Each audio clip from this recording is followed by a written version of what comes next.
నిజంగా ఈ రోజు మీరు స్టూడియోకి రావడం చాలా హ్యాపీ అనిపిస్తుంది. చాలా రోజుల తర్వాత. ఎందుకంటే మిమ్మల్ని ప్రతిసారి నేను ఇన్స్టాగ్రామ్ లో చూస్తూనే ఉన్నా, ఫేస్బుక్ లో చూస్తూనే ఉన్నా. సో డైరెక్ట్ కలవాలనుకున్నాను, ప్రయత్నం చేశాను, మీరు కూడా టైం ఇచ్చారు. అవునన్నా, కల సాకారం అయింది. ఓకేనా? ఎలా అనిపిస్తుంది మీకు? హ్యాపీగా ఉందన్నా. హ్యాపీగా ఉందా? ఓకే. సో మిమ్మల్ని నేను స్ట్రైట్ గా అన్ని పాయింట్లు అడిగే ముందు అన్న మీ నోటి నుంచి ఒక మంచి పాట తప్పకుండా అన్న పాడండి.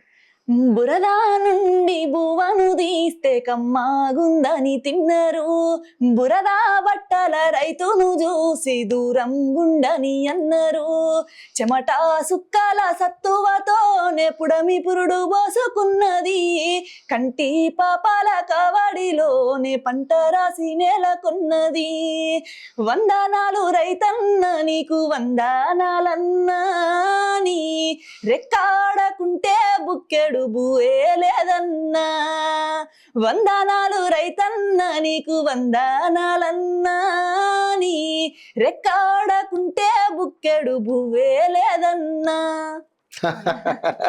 ఒక రైతు కుటుంబం నుంచి వచ్చారు కాబట్టి ఫస్ట్ రైతు పాట పాడినా. చాలా అద్భుతం. అసలు గొంతులో చాలా మాధుర్యం ఉంది. చాలా. సో ఏంటి, ఇంకా మీ ఫ్యామిలీ గురించి అడుగుతాను నేను. ఎక్కడి నుంచి వచ్చారు, నాన్నగారు ఏం చేస్తుంటారు, ఏంటి అసలు మీ కుటుంబం గురించి ఒకసారి చెప్పండి. మమ్మీ డాడీ మేము ముగ్గురం, అక్క చెల్లెలం, తమ్ముడు. వ్యవసాయం, డాడీ వ్యవసాయమే చేస్తాడు, మమ్మీ ఇంట్లోనే ఉంటదన్న. పెద్దక్క పీజీ మ్యాథమెటిక్స్ కంప్లీట్ అయింది, చిన్నక్క జిఎన్ఎం నర్సింగ్ కంప్లీట్ అయింది, తను ప్రైవేట్ గా జాబ్ చేస్తుంది. నాది పీజీ ఆర్గానిక్ కెమిస్ట్రీ కంప్లీట్ అయింది, తమ్ముడు degree final year degree complete అయిపోయింది రీసెంట్ గానే. ఓకే, మొత్తం నలుగురు. నాన్నగారి పేరు సైదులు, డాడీ పేరు, మమ్మీ పేరు హేమలత.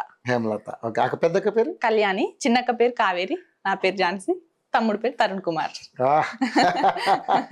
ఏంట్రా అంటే ఎట్లుంది కుటుంబం అంతా? హ్యాపీ అన్న. ప్రెసెంట్ అయితే చాలా కష్టాల నుంచి బయటకు వచ్చినాం. Present happy. చెప్పొచ్చా కష్టాలు ఏంటనేది? ఖచ్చితంగా, ఎందుకంటే అందులో తప్పేం లేదు. మనం పడ్డ కష్టాలు అనుభవించినాం కాబట్టి చెప్పాలి. డాడీ చిన్నప్పటి నుంచి చాలా స్ట్రగుల్స్ ఫేస్ చేసిండు, నలుగురిని పోషించాలన్నా చాలా.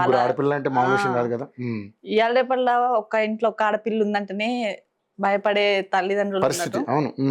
అలాంటిది మేము మా ముగ్గురిని చదివిపించుకుంటూ మా ఇంట్లో పరిస్థితి ఇక చాలా కష్టంగా ఉండేది. వ్యవసాయం మీద ఆధారపడి కుటుంబం కదా. అవునండి. సో ఇక డాడీ కేబుల్ ఆపరేటర్ కూడా, ఇక వ్యవసాయం చేస్తూ మా నలుగురిని చదివిపించింది ఇప్పటి వరకు అయితే. సో కష్టమో నష్టమో ఏదైతే మొత్తానికైతే మీరు మార్చి చదువుకున్నారు. సో మీరంతా మంచి ఫస్ట్ క్లాస్ స్టూడెంట్స్. అవునన్నా, అట్లా చదువుతున్నాం కాబట్టి మమ్మల్ని ఇంకా కంటిన్యూ చేపిస్తుండు. మేము మా స్టడీలో డాడీకి డౌట్ వచ్చినా మధ్యలోనే ఆపేస్తుండే. అవునా? ఓకే. నా బిడ్డలు చదువుతారు అన్న నమ్మకం ఉంది కాబట్టి పెళ్లిళ్ళు చేయకుంటే ఇంతవరకు నా బిడ్డలు వాళ్ళ కాళ్ళ మీద వాళ్ళు నిలబడాలి, జాబ్ కొట్టాలి. సో పెద్దక్కకి ఏమైనా జాబ్ వచ్చిందా? లేదన్న, మొన్న రీసెంట్ గా మిస్ అయింది జాబ్, మళ్ళీ ట్రై చేస్తుంది. మ్యారేజ్ అయిపోయిందా? రీసెంట్ గానే 2 months అవుతుంది అక్క మ్యారేజ్ అయ్యి. ఓకే. ఇక్కడ నకరికల్ దగ్గరనే వల్లభాపురం, బావ వాళ్ళది. బావ సివిల్ కానిస్టేబుల్. ఓకే. సో మంచి సంబంధం. మంచి వాళ్ళు. ఓకే. సో మరి ఏంటమ్మా నీ ఏమి ఏంటి అసలు? నా ఏం కూడా డిపార్ట్మెంట్ అన్న, పోలీస్ డిపార్ట్మెంట్. అవునా?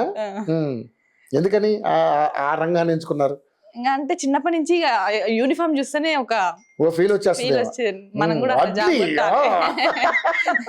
మా మేనమామ కూడా డిపార్ట్మెంట్ అన్నమాట, చనిపోయిండు రీసెంట్ గా. కాకపోతే తన వల్ల ఇంకా ఇన్స్పైర్ అయ్యేది, మామే లెక్క మనం కూడా ఆ యూనిఫామ్ వేసుకోవాలి అన్నట్టు కోరిక. కొడితే ఈ కానిస్టేబుల్ ఈ యుద్ధమా, సబ్ ఇన్స్పెక్టర్ డైరెక్టర్, దానికోసం ఎంత కష్టమో పడు. ఎందుకంటే అదే మనకి అంటే ఒక స్టేటస్, ఒక విలువ ఉండాలంటే ఆ స్థాయి జాబ్ ఉంటేనే. ఎందుకంటే మహిళలు మీరు సాధించగల శక్తి ఉంటది డెఫినెట్లీ. సో ఎంకరేజ్ నాన్నగారి దగ్గర నుంచి ఫుల్ సపోర్ట్ డాడీ. మేము ఏ పని చేస్తామన్నా ఖచ్చితంగా సపోర్ట్ ఉంటది డాడీది. ఈ రోజు నేను ఈ ప్లేస్ లో ఉండడానికి కారణం కూడా డాడీ వాళ్ళ సపోర్టే. ఏ రోజు కూడా ఆడపిల్ల కదా, బయటకు వెళ్తే అవమానాలు జరుగుతాయి, ఎక్కడ అంచి వేస్తారో అన్న భయం పడకుండా కూడా ఎక్కడికైనా ముందు వెళ్ళగలుగుతాం అన్న ధైర్యంతో పంపిస్తారు. ఓకే. సో మీరు కూడా శివంగిలాగా, లేడీ శివంగి. డాడీ మా మీద ఏదైతే నమ్మకం పెట్టుకున్నో డాడీ ఆ నమ్మకాన్ని నిలబెట్టుకున్నారు. Super super. మీరు అలా నిలబెట్టుకోవాలి.